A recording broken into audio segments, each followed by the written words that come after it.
So once the party deals with this crazy man in this room, they'll probably want to investigate the other room. They'll be met immediately by an impassable wall of plant growth, completely impassable. No matter what they do, they won't be able to get through. On the other side of the wall, here will be, more chests filled with loot. Being unable to do anything here, the party will probably backtrack. So what's through this door here is actually what progresses the dungeon. This is another puzzle room with a similar puzzle to the Knight's Journeys ones we've been using, but this one's a little different. Here, they'll have a pedestal with an 8 by 8 game board, 8 tiles by 8 tiles. Next to the game board will be 8 pieces, carved to look like queens from chess pieces, except on the top of each piece there will be like an octagon shape, and on each side of the octagon there will be an eye carved into it. On the wall here there will be art showing two eyes, the line between them that's crossed out.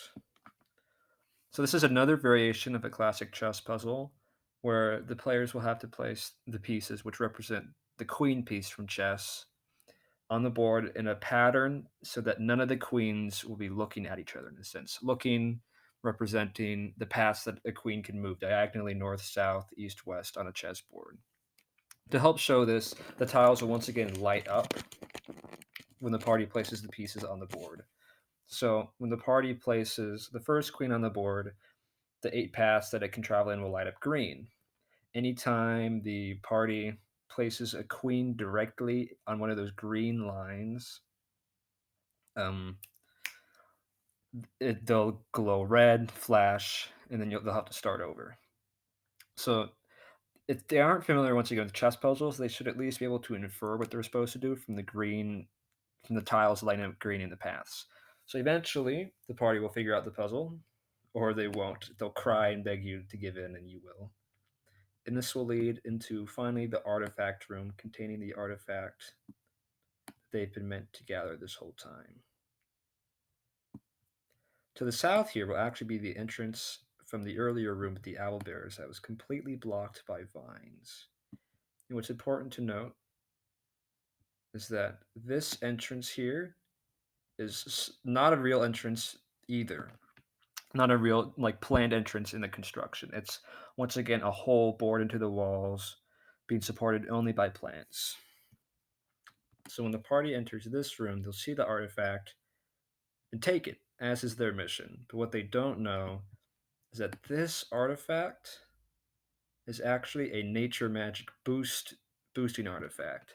And it's been powering all the plants in this temple and helping them grow.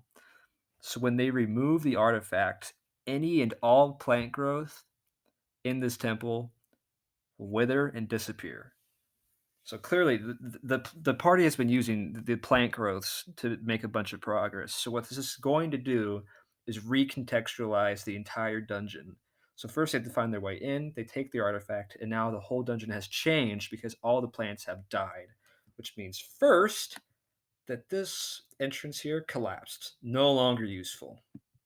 This one, however, opens, so they can go through it now. And to talk about this room over here, this room is now very out of the way in the new quote new layout of the dungeon. But the loot here should be especially good because this plant wall will die. And knowing that, if the party remembers, then they can backtrack a very long way here to get some extra goodies. So I'm going to move on to the next section of the dungeon now, or the next new section in quotations once again.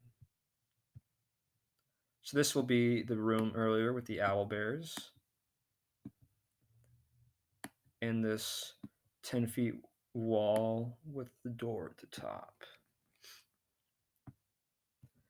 This entrance, if you remember, was also another vine entrance, which has been crumbled without the vines to support it. So they'll be forced to enter the optional area from earlier. This optional area